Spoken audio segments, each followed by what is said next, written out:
विश्वास का चेहरा गुस्से से लाल था। उसकी आंखों में ऐसा जुनून साफ दिखाई दे रहा था, मानो उसने अब किसी भी कीमत पर अपने मकसद को पूरा करने की कसम खा ली हो। उसने फोन उठाते ही धीमी लेकिन बेहद खतरनाक आवाज में कहा, आज के बाद आर्य का चैप्टर बहुत जल्द खत्म होने वाला है। अब उसका खेल ज्यादा दिनों तक नहीं चलने वाला। उसकी आवाज में ऐसा आत्मविश्वास था कि सुनने वाला भी समझ जाए कि इस बार वह सिर्फ धमकी नहीं दे रहा, बल्कि हर कदम पहले से सोचकर आगे बढ़ रहा है। फोन रखते ही उसने गहरी सांस ली।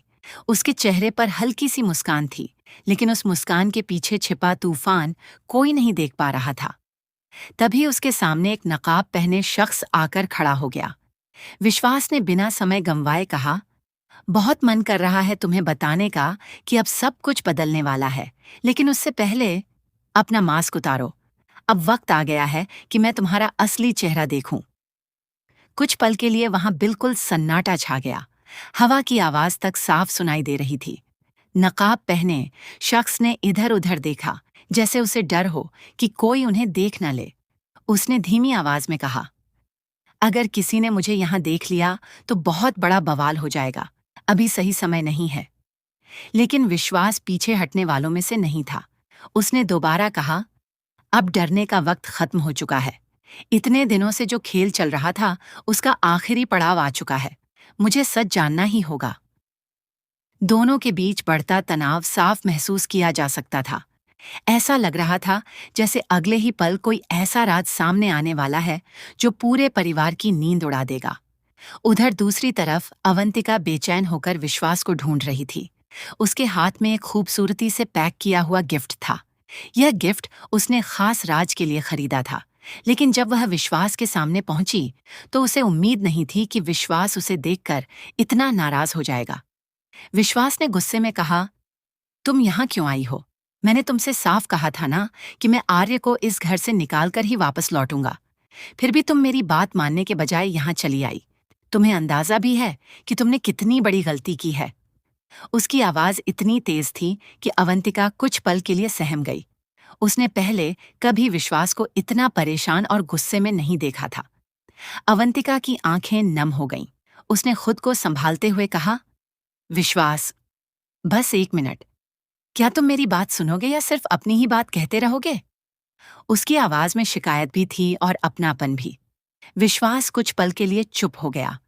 अवंतिका ने धीरे धीरे अपने हाथ में पकड़ा हुआ गिफ्ट उसकी तरफ बढ़ाया और बोली, यह गिफ्ट मैंने राज के लिए लिया था।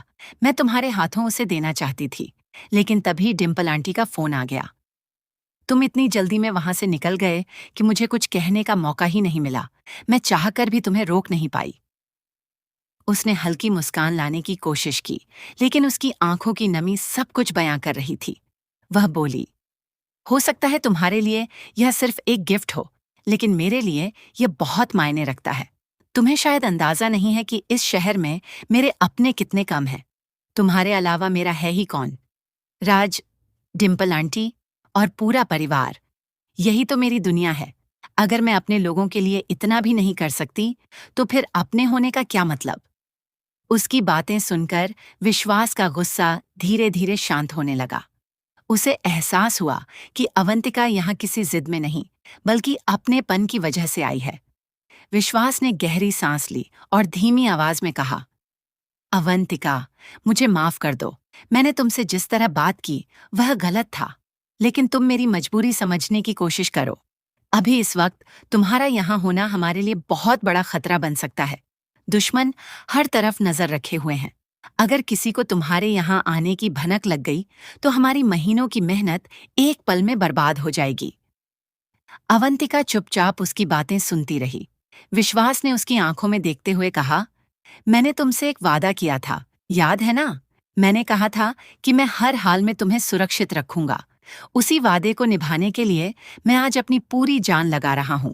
मैं चाहता हूं कि आर्य हमेशा के लिए हमारी जिंदगी से बाहर हो जाए, लेकिन अगर तुम इस तरह बार बार यहाँ आती रहीं, तो दुश्मनों को हमारे रिश्ते का फायदा उठाने में बिल्कुल देर नहीं लगेगी।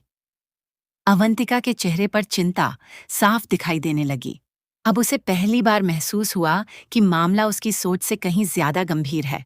उसने धीरे से सिर झुका लिया, लेकिन उसी पल दोनों को यह एहसास नहीं था कि कोई दूर खड़ा उनकी हर बात सुन रहा था। अंधेरे में छिपी वह परछाई लगातार उन दोनों पर नजर रखे हुए थी। उसके चेहरे पर एक रहस्यमयी मुस्कान थी, जैसे उसे वही मौका मिल गया हो जिसका वह लंबे समय से इंतजार कर रहा था। आखिर वह कौन था? क्या उसने विश्वास और अवंतिका का सबसे बड़ा राज जान लिया था? और अगर यह सच आर्य तक पहुंच गया, तो क्या विश्वास का पूरा मिशन शुरू होने से पहले ही खत्म हो जाएगा? इन सवालों का जवाब कहानी के अगले हिस्से में मिलेगा।